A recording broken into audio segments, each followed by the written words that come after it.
いやー、参っちまったね。あ、英語でそうか、始まるよ。イェイイェイイェイ。今日のテーマは実戒。仏法では自分の命に現れる命の状態を10種類に分類しています。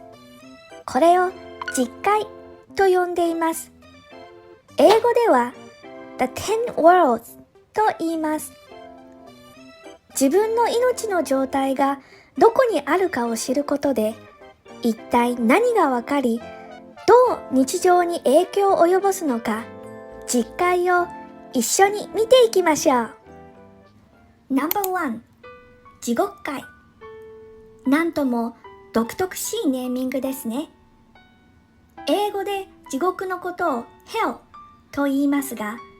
地獄界は The World of Hell になります。自分の命の状態が地獄界にあるとはどういう状態なのかというと、苦しさが前面に出てきている状態のことです。今の自分の状況をどうすることもできず、痛みと苦しみでもがいている状態のことで、息するのも苦しい、生きていること自体苦しいと感じるように、自分の命にある強さが機能しておらず、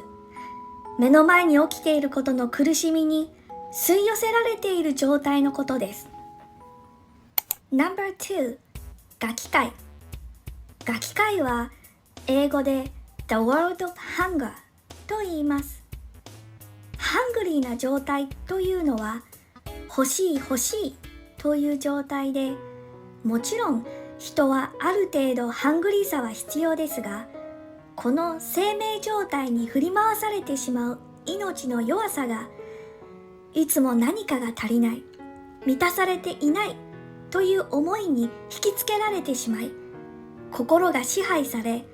苦しみとして感じてしまうのです。どんなにお金を持っていようが、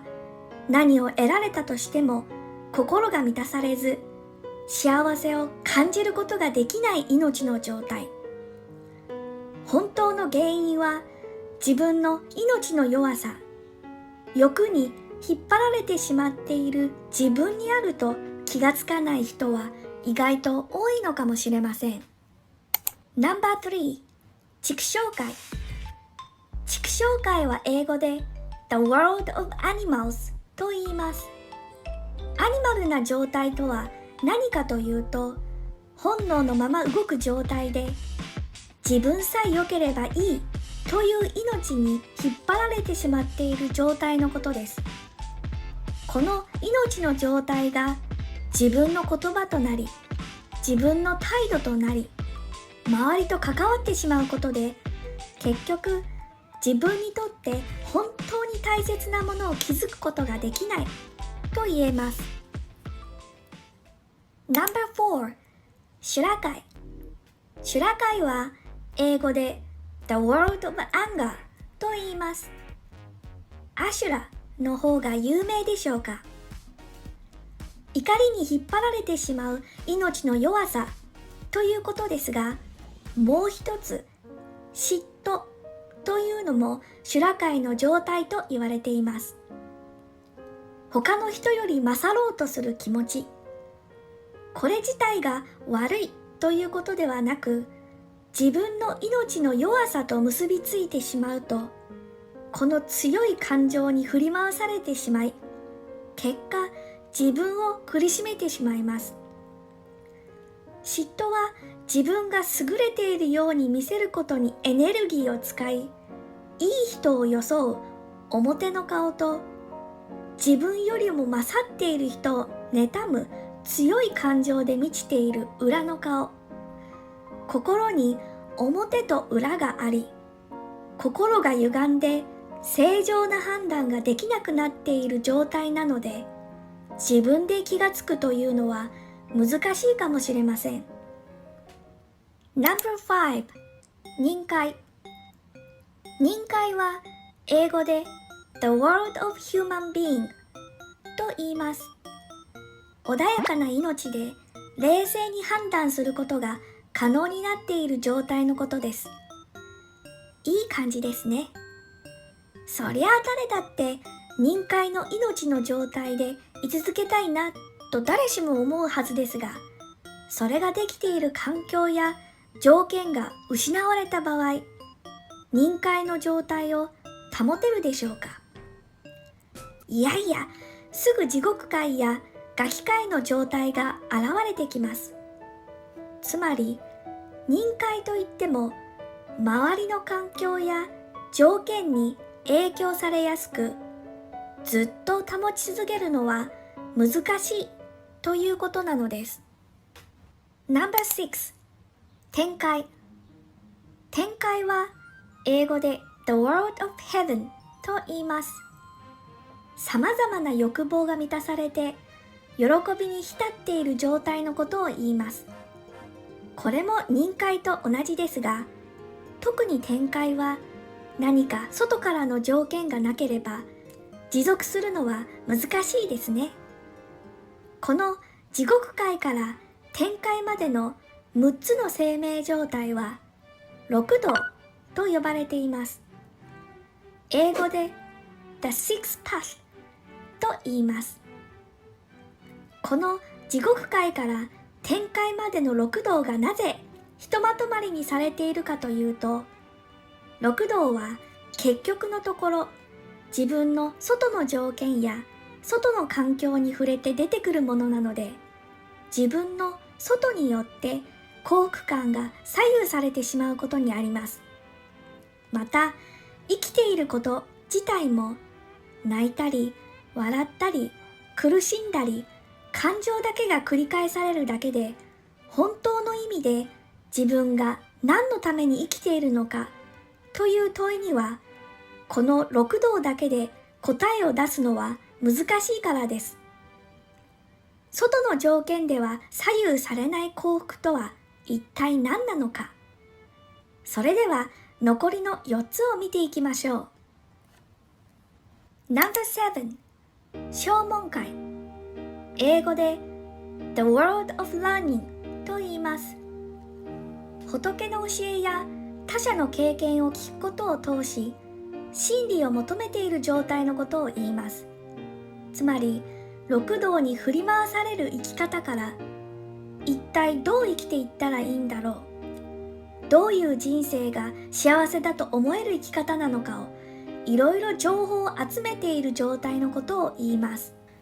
No.8 円楽界。英語で The World of Realization と言います。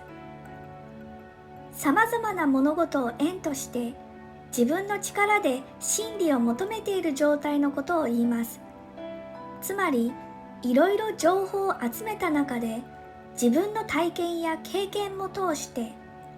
確かにそういう捉え方は自分が幸せだと思える生き方なのではないかと考え、より深く模索している状態のことです。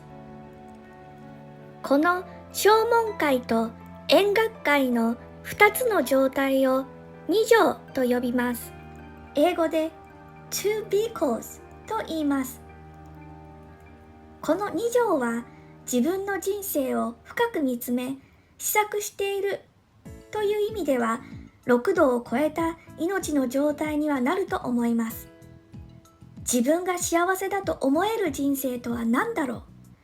たどり着く答えは人それぞれだと思いますが、自分の基盤となるものが見つかった人はやはり強いですね。しかし、よく話に上がることですが、ここだけで、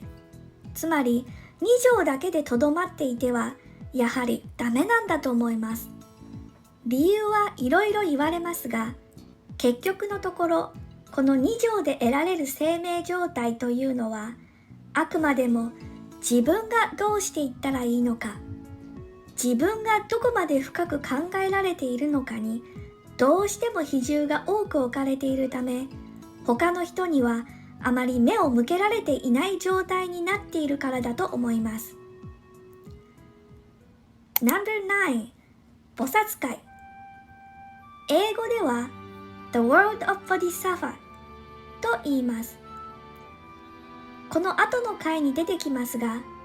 命の中にある物塊を自分の命の中で働かせていけるようにするだけでなく、自分の周りの人もそれを可能にして、自分自身の、そしてそれぞれの人生を力強く乗り越えていきたい、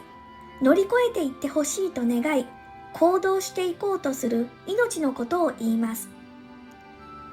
自分の命の中にあり、他の人の命の中にもある物塊です。仏というと、まず自分ではなく、他人の人にもなく、絶対的なもので、それに従うイメージの方が簡単ですが、そうではなく、自分の命の中にある地下深い井戸の水をわしわし自分の手で汲み上げるイメージでしょうか。残念ながら私たちはこのわしわしする必死さだけが伝わってしまい、何をしているのかいまいち伝わっていない感がありますね。私はまだ心が体育会系ではないので、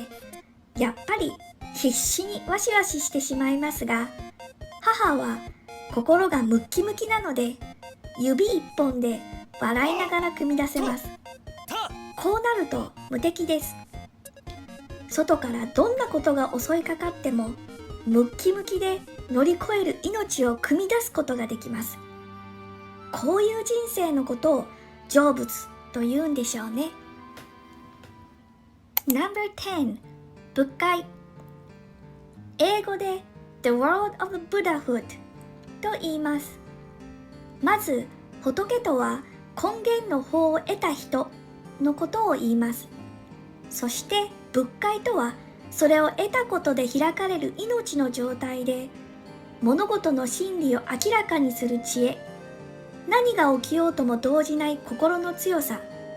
この知恵と強さにあふれている状態のことを言います。仏界の命の状態は具体的に菩薩の行動・振る舞いとして現れます。私たちはこの仏界を出していく活動をしているわけです。ということで、地獄界から天界までの6つの命の状態を六道 The Sixth Path と言いましたが、この正門界、円覚界、菩薩界、仏界を師匠 The Four Noble Worlds と言います。何度も言いますが、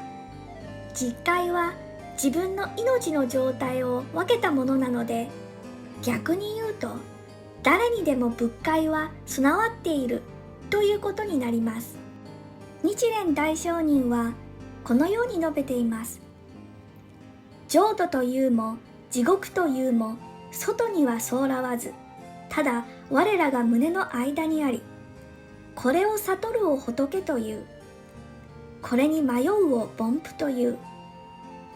仏の清らかな国土といっても地獄といっても外にあるのではありません。ただ我々の胸の間にあるのです。このことを悟るのを仏と言い、このことに迷うのを凡夫というのです。仏も地獄も同じところに存在している。つまり同じ人の命の中に存在するということです。であるならば、幸福な人生を送るために自分の中の何を見ていかなければいけないのか、